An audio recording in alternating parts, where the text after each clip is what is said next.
Hi, everyone. Welcome to another segment on Chapter 10, Monopoly. In this chapter, we're going to look at government control in a few different ways. We're going to look at control through taxes, and in the next segment, we're going to have the government set certain kind of prices that the monopoly can charge in order to control them as well. So the government has a few options to change monopoly behavior, a few options to exercise their control.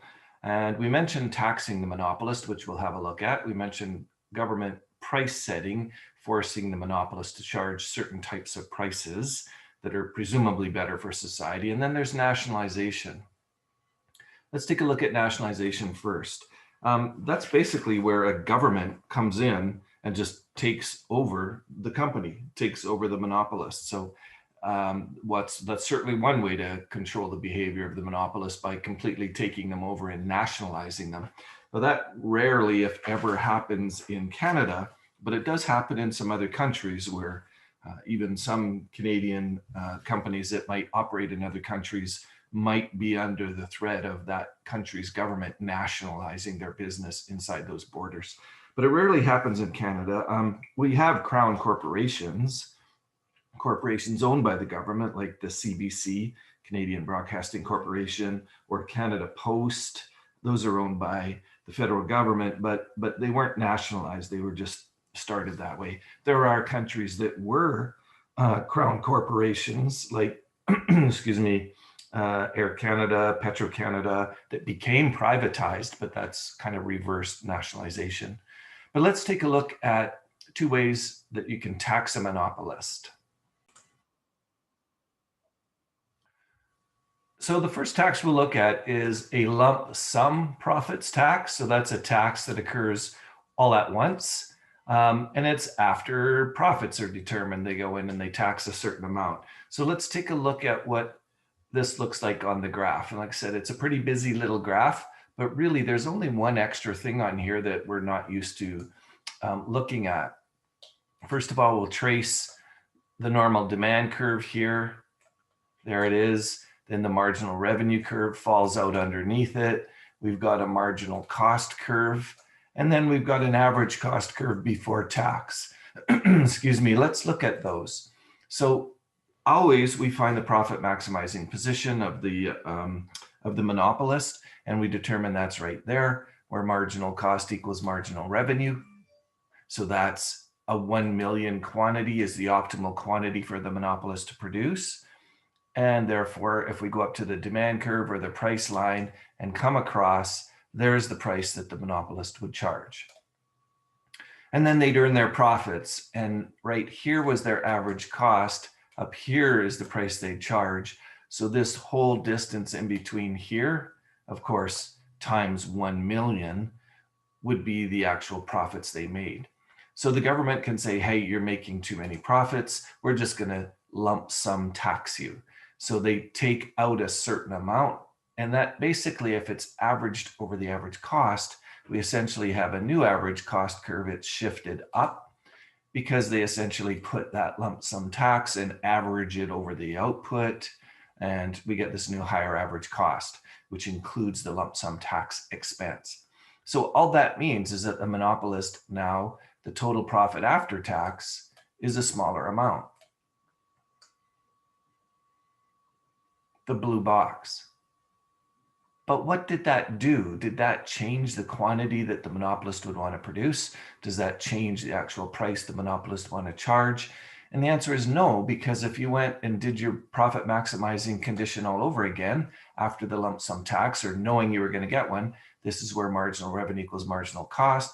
There's the same price that you, or there's the demand curve. So there's the same price that you charge. So this, yeah, you take a lump sum tax and maybe you can put it towards the good of the people through government spending, but the output and price levels are unaffected.